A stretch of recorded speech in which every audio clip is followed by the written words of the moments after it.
Welcome to red TV. నేను మీ తేజ. అయితే pastor Praveen చనిపోయిన తర్వాత చాలా రకాల అనుమానాలు అయితే చాలా మంది వ్యక్తం చేశారు.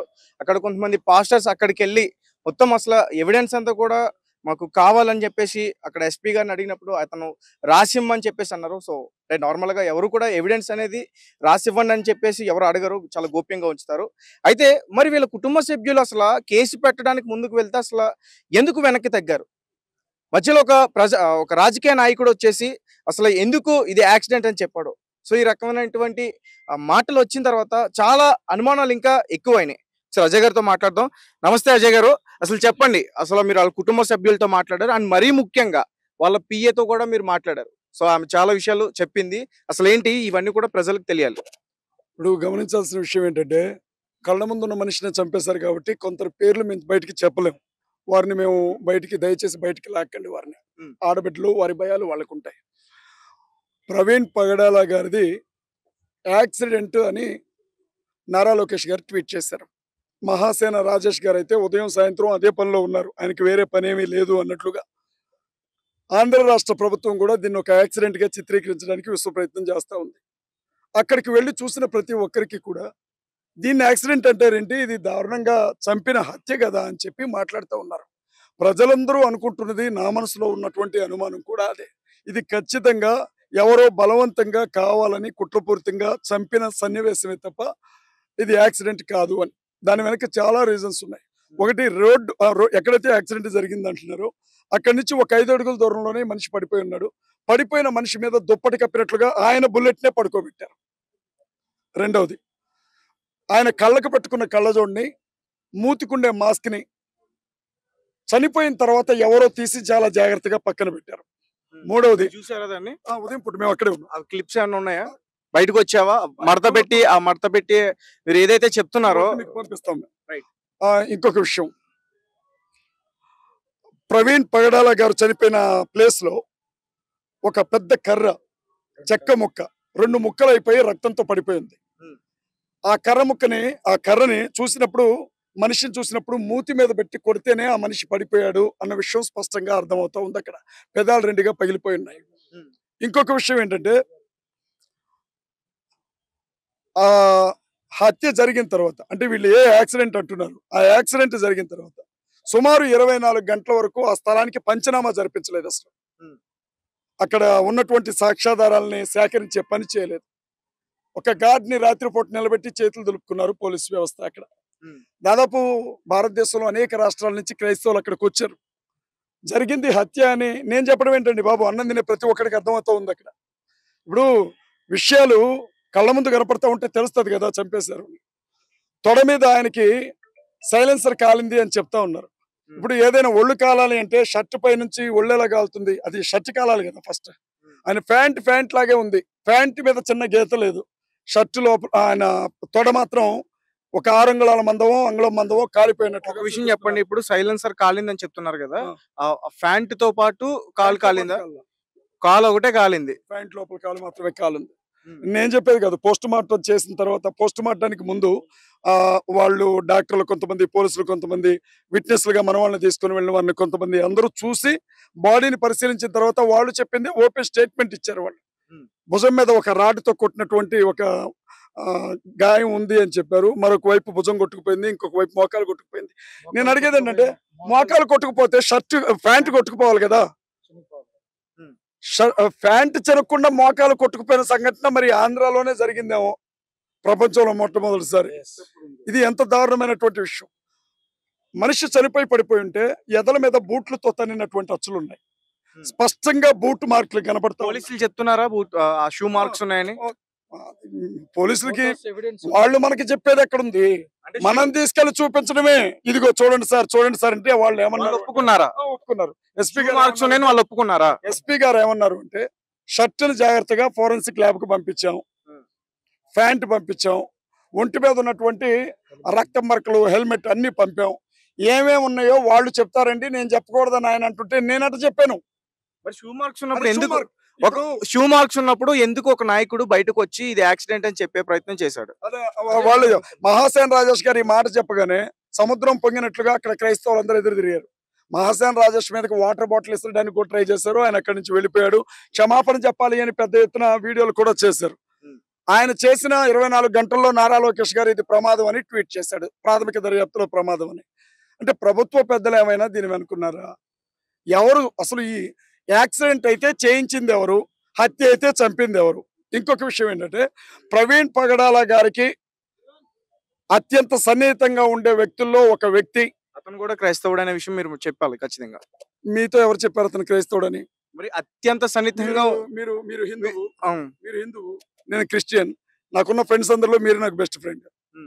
ఫ్రెండ్షిప్ కి మతంతో ఏంటి సంబంధం? అయితే అతని పేరు చెప్పండి మీరు. పేరు చెప్పను నేను ఎలా చెప్తాను? పోలీసులు చెప్పాలి. అది పోలీసులు కదా చెప్పాల్సింది. అది నేను ఎలా చెప్తాను? సన్నిహితుడు అని చెప్తారా, కుటుంబ సభ్యుడు అని చెప్తాడా? సన్నిహితులు, కుటుంబ సభ్యులు కాదు. విషయం అంతా బయటికి రావాల్సిందే. అయితే పాశ్రమ గారిని, ప్రవీణ్ గారి భార్యని, ప్రవీణ్ గారి బిడ్డని చంపుతామన్న బెదిరింపులు ఆ ఫ్యామిలీకి వచ్చాయి అని విశ్వసనీయ వర్గాల సమాచారం ఉంది మా దగ్గర.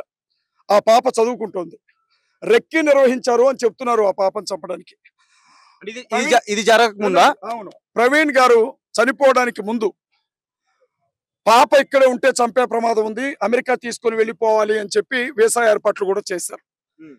ప్రవీణ్ గారు ఆయనకి సంబంధించినటువంటి వ్యక్తులకి మెసేజ్ చేసి కొంతమందికి కావాల్సిన వాళ్ళకి, నేను ఎక్కడున్నానో దయచేసి ఎవరికి చెప్పొద్దు, ఎందుకంటే నన్ను చంపడానికి కూడా వీళ్ళు వెనకాడరు అని చెప్పారు. ఇప్పుడు ఆయన రాకపోకలన్నీ తెలిసిన వాడెవడో ఇందులో ఉన్నాడు. ఒకటి జరిగిన దాన్ని వెనకేసుకు రావడానికి పోలీస్ వ్యవస్థని మేనేజ్ చేసే శక్తి కలిగిన ప్రజాప్రతినిధులు ఎవరో ఉన్నారు. ఇది రెండు. అసలు ఏం జరిగింది అనేది గౌరవనీయులైన పోలీసు వారే బయటికి తీసుకురావాలి. మేమేమంటున్నామంటే ఇది మా అనుమానం, లేదు ఇది యాక్సిడెంట్ అని చెప్పండి పూర్తి ఆధారాలతో. మేము అదే అడుగుతున్నాం. సార్ అజయ్ గారు, ఒక విషయం చెప్పండి. ఇది అంటే ఇప్పుడు చాలా అనుమానాలు వ్యక్తం అవుతున్నాయి, కానీ వాళ్ళ ఫ్యామిలీ మెంబర్స్, ముఖ్యంగా వాళ్ళ భార్య గాని, వాళ్ళ బామర్ది గాని కేసు పెట్టడానికి ఎందుకు వెనక్కి తగ్గారు?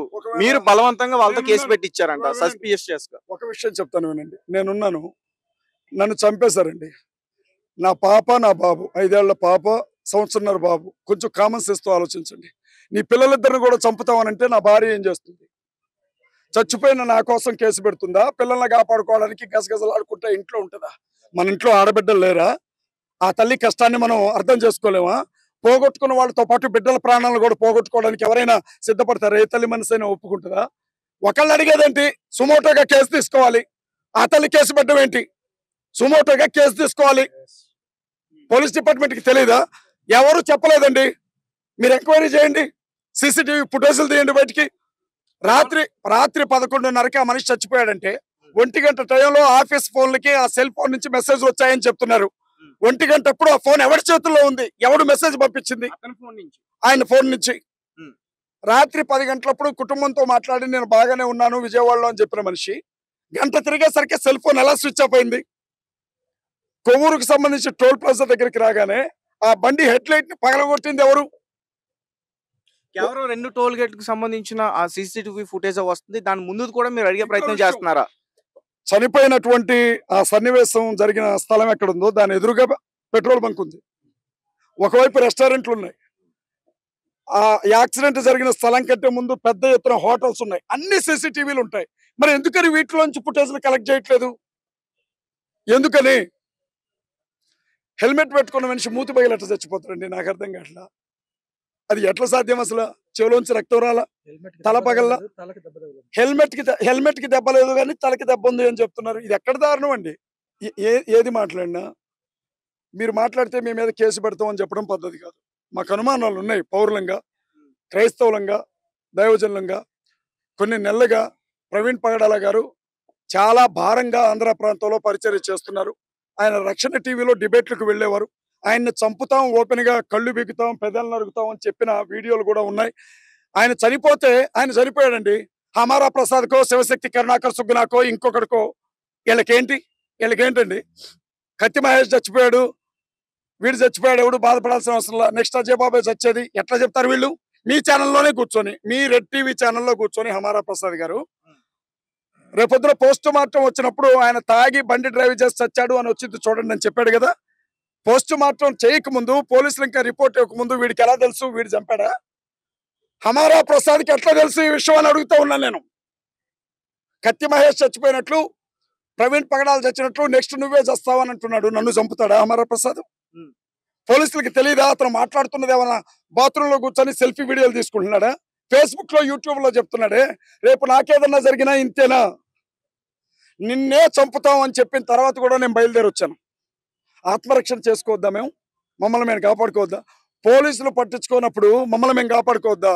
నా భార్య బిడ్డల పరిస్థితి ఏంటి? ఇవాళ క్రైస్తవుల పక్షాన్ని నేను కొట్లాడుతున్నాను. నాలాంటి వాడిని ఇంకొకరిని కూడా చంపితే ఇంకెవడైనా ముందుకు వస్తాడా రేపు ఎవడైనా? ఇది బెదిరించే ప్రక్రియ కాదా? భయపెట్టే ప్రక్రియ కాదా? ఆ ఆడబిడ్డ బయటికి రాలేదు, వాళ్ళు కేసు పెట్టలేదు అని దొంగ కారణాలు చెప్పొద్దు. వాళ్ళ స్థానంలో ఎవరున్నా రాలేరు. ఇంకోటి ఏంటో తెలుసా? ఏమంటారంటే ఒక్క నిమిషం చెప్పరండి. క్రైస్తవ్యం గొప్పతనం ఏంటంటే భర్తను చంపింది ఎవరైనా నేను క్షమిస్తున్నాను, దయచేసి ఇంతటితో వదిలిపెట్టండి అని చెప్పింది ఆ మహాతల్లి. ఆవిడ కాళ్ళకి దండం పెట్టాలి. ఆవిడ మీద పడి ఏడుస్తారేంటండి? నాకు తెలియక అడుగుతాను. ఆడబిడ్డలు ఉన్నారు. మీకు ఇంకో విషయం తెలుసా? సుమారు 200 మంది అనాథల్ని పెంచి పోషిస్తున్నాడు ప్రవీణ్ పగడాల గారు. చిన్నారి రాజులు చిన్నారి రాణులు పేరుతో ఉన్న అనాథాశ్రమాలకి సపోర్ట్ చేసే వ్యక్తి ఆయన. ఎంత మంచి మనిషిని పొట్టను పెట్టుకున్నారు ఇవాళ. సార్ ఒక విషయం చెప్పండి, మీరు నోటీస్ చేశారా అంటే వాళ్ళ ఫ్యామిలీ మెంబర్స్ తో మాట్లాడారు కాబట్టి ప్రవీణ్ గారు ఒక 1 వీక్ ఆర్ 10 డేస్ లో మొత్తం అయితే 2 తెలుగు రాష్ట్రాలను వదిలేసి అమెరికాలో సెటిల్ అయిపోదాం ఒక ప్లానింగ్ లో ఉన్నారంటూ కూడా మాకు తెలిసింది. ప్రవీణ్ గారు వెళ్ళిపోవాలన్నది ఆయన ఆలోచన ఎప్పుడు కాదండి. ఆయన చావుకు భయపడే వ్యక్తి కాదు. కానీ తన బిడ్డను చంపుతారు అన్న భయం ఆయనకుంది కాబట్టి బిడ్డను ఇక్కడి నుంచి సేఫ్టీగా అమెరికా పంపించాలని మాత్రమే ఆలోచించారు. ఒక తండ్రిగా నేనైనా అదే ఆలోచిస్తాను. మీరు ఆలోచించరా? మీ బిడ్డ ప్రాణానికి ప్రమాదం ఉంది అని తెలిస్తే ఆ బిడ్డను సేఫ్టీ ప్లేస్ కి మీరు పంపరా? చాలా మంది అడిగారు నైట్ బుల్లెట్ వేసుకొని ఎందుకు వెళ్ళాడు అని. అంటే ఎవ్వరికి తెలియకుండా ప్రాణానికి ప్రమాదం ఉంది కాబట్టి రహస్యంగా వెళ్దాం అనుకున్న విషయాన్ని లీక్ చేశారు ఎవరో. వాడెవడో బయటికి రావాలి, ఆయన్ని వెంటారారు ఎవరో. అసలు అక్కడ ఏం జరిగిందో పోలీసులే చెప్పాలి సార్. మిగతా ఎవరు మాట్లాడినా అనుమానాలుగానే మిగిలిపోతాయి తప్ప వాస్తవాలు కావు. నిజంగా చిత్తశుద్ధి ఉంటే పూర్తి రిపోర్ట్లను బయటపెట్టండి. ఏం జరిగిందో ప్రజలందరికీ అర్థమయ్యేలాగా చెప్పండి. వాళ్ళు పట్టించుకోకపోతే తెలంగాణ ముఖ్యమంత్రి రేవంత్ రెడ్డి అయినా మాట్లాడాలి, కేటీఆర్ గారైనా మాట్లాడాలి. సార్ ప్రవీణ్ గారు పోస్ట్ చేశారు కదా, ఆయనకి థ్రెటనింగ్ ఉందంటూ కూడా వాళ్ళ కూతురికి. అప్పుడు ఎవరు కూడా క్రైస్తవులు పెద్దగా పట్టించుకోలేదంటూ కూడా బాధపడ్డారనే విషయం పిఏ నాతో షేర్ చేసుకుంది. ఇప్పుడు వ్యక్తిగతంగా సన్నిహితులకు మాత్రమే తెలిసిన విషయం, అది పబ్లిక్ డొమైన్ లోనికి రాలేదు. ఇంకొకటి కూడా, ఇంత దారుణంగా ఒక మనిషిని ఎవడు చంపగలడండి? అది సాధ్యమయ్యే పనేనా?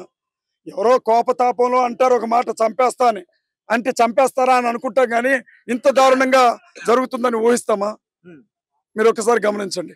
ఒకవేళ అలాంటి ఆలోచనే లేకపోతే 25-30 వేల మంది రాజమండ్రికి ఎలా వచ్చారు ఇన్ని రాష్ట్రాల నుంచి క్రైస్తవులు? ఇక్కడ కూడా కర్ణాటక నుంచి వచ్చిన వాళ్ళు, తమిళనాడు నుంచి వచ్చిన వాళ్ళు ఉన్నారు. న్యాయం జరగాలి ఆ కుటుంబానికి. ఆయన్ని చంపింది ఎవరు, సహకరించింది ఎవరు, అడ్డుపడుతున్నది ఎవరో విషయాలు బయటికి రావాలి. మేము కోరుతున్నది అది. సార్ ఫైనల్ గా ఒక విషయం చెప్పండి, ఇప్పుడు చాలా మంది యూట్యూబ్ ఛానల్స్ లో మెయింటైన్ చేస్తుంటే ఒకరి మతం పైన ఒకరు దూషించుకుంటూ ఇవన్నీ కూడా జరుగుతున్నాయి. దాని మీద సీరియస్ గా యాక్షన్ తీసుకుంటానంటూ కూడా ఆంధ్రప్రదేశ్ ఎస్పీ అక్కడ చెప్పడం జరిగింది. సో దాని మీద మీరు ఏం చెప్తారు? అది చాలా మంచి నిర్ణయం అండి. ముందు పవన్ కళ్యాణ్ గారి మీద తీసుకోవాలి యాక్షన్ ఆయన. ఎందుకంటే సనాతన ధర్మం పేరుతో లడ్డూ కల్తీ జరిగిందని చెప్పినప్పటి నుంచి ఆయన హిందువులను ఎంత రెచ్చగొట్టాడంటే ఆంధ్రాలో, మీరు బయటికి రారా, మీకు పౌరుషం లేదా అనుకుంటూ మాట్లాడాడు ఆయన. అవకాశం దొరికిన ప్రతిసారి అసదుద్దీన్ ఓవైసీ చెప్పిన మాటల్ని చెబుతూ హిందువులను రెచ్చగొట్టాడు ఆయన. సనాతన ధర్మం కోసం నేను దేనికైనా సిద్ధమని చెప్పాడు ఆయన. అలాంటి చోట ఈ హత్య జరిగింది, ఈ యాక్సిడెంట్ అంటున్నారు కదా, ఇది జరిగింది. అసలు దీని వెనక ఎవడున్నాడో ముందు పోలీసులను బయటకు తీసుకురావండి, తర్వాత మా మీద కేసులు పెడతారు. కానీ మేము ఎక్కడికి వెళ్తాం? అర్ధరాత్రి అయినా పట్టుకొని తీసుకెళ్లొచ్చు. అసలు హత్య చేసింది ఎవరు? లేదు యాక్సిడెంటే అంటారా? ఈ ఎన్నెట్ట పాసిబుల్ కూడా చెప్పండి. సార్ ఇస్లాం మతానికి సంబంధించిన కొంతమంది వ్యక్తులు ప్రవీణ్ గారికి బెదిరించారు. మీరు పర్టికులర్ గా వాళ్ళ పేర్లు మెన్షన్ చేసి ఎందుకు చెప్పట్లా? ఒక విషయాన్ని గమనించండి. ఇప్పుడు చాలా మంది కూడా పాస్టర్స్ మాట్లాడారు. మహమ్మద్ ప్రవక్త గారి గురించి కొన్ని అనుచిత వ్యాఖ్యలు వారి దృష్టిలో ప్రవీణ్ పగడాల గారు చేశారు అని కొంత వివాదం నడిచినప్పుడు ఆంధ్ర ప్రాంతంలో నెల్లూరుకు సంబంధించిన షమీ అనే ఒక వ్యక్తి పెద్ద ఎత్తున పాస్టర్ గారిని చంపుతానని బెదిరించినటువంటి వీడియోలు లీక్ వచ్చాయి. ఆయన అప్లోడ్ చేశాడు. ఆ నాలుక కోస్తాం, పెదాలు లేకుండా చేస్తాం, నరికేస్తాం, సిలువ కొడతాం అని అన్నాడు. ఆయన నిన్న ఏమంటున్నాడు అని అంటే, ఆయన ఏం చెప్తున్నాడు అంటే, మీరు అనుకున్నట్లుగా ఒకవేళ ఆయనే చేస్తుంటే ఆయన ఏమంటాడంటే, నన్ను ముందు అరెస్ట్ చేసి తీసుకెళ్లి నా దగ్గర నుంచే ఇన్వెస్టిగేషన్ స్టార్ట్ చేయండి. నేనే తప్పు చేస్తుంటే నడు రోడ్లో ఉరిదీయండి. కోపతాపాలు ఒక మాట అన్నాం అంతే తప్ప ప్రాణం తీయడానికి మేము మనుషులం పశువులం కాదు అంటున్నాడు. కానీ రాధా మనోహర్ దాస్ అలా అంటున్నాడా? హమారా ప్రసాద్ అలా అంటున్నాడా? కరుణాకర్ సుగ్న అలా అంటున్నాడా? వీళ్ళు పండగలు చేసుకుంటున్నారు ఎందుకు? ప్రవీణ్ పగడాల గారితో ఆస్తి తగాదాలు ఉన్నాయా వాళ్ళకేమన్నా? పగిలింది పగడాలకని ఒక ఆడబిడ్డ వీధి కుక్క, నాకు అర్థం కాదు ఆవిడ. ప్రవీణ్ పగడాల గారు చనిపోతే పగిలింది పగడాలకని పాటలు పాడుతుంది. ఏం మాట్లాడాలి? ఇక ఆడబిడ్డ అయిపోయింది ఏమన్నా అందామనంటే మీకంత సంతోషం ఏంటి? మీ కళ్ళు చల్లబడితే ఏంటి సార్? చంపండి, నన్ను కూడా చంపండి. నన్ను చంపి మీ ధర్మాన్ని రక్షించుకోండి. ఎప్పుడు సనాతన ధర్మాన్ని రక్షించుకోండి. మీకు కూడా బెదిరింపు కాల్స్ వస్తున్నాయి, థ్రెటనింగ్ కాల్స్ వస్తున్నాయి కదా? ఒకటి కాదు, 100. నా సెల్ ఫోన్ పోలీసులకు అప్పచెప్తాను. ఎప్పుడు ఏమంటే అప్పుడు. కనీసం ఒక రోజు వచ్చే కాల్స్ అన్ని అటెండ్ చేయమనండి. ఎంత భయంకరమైన కాల్స్ నేను భరిస్తున్నానో మీరే ఓపెన్ గా ఛానల్స్కి వచ్చి చెప్తున్నారు కదా నెక్స్ట్ అజయ్ బాబు అని.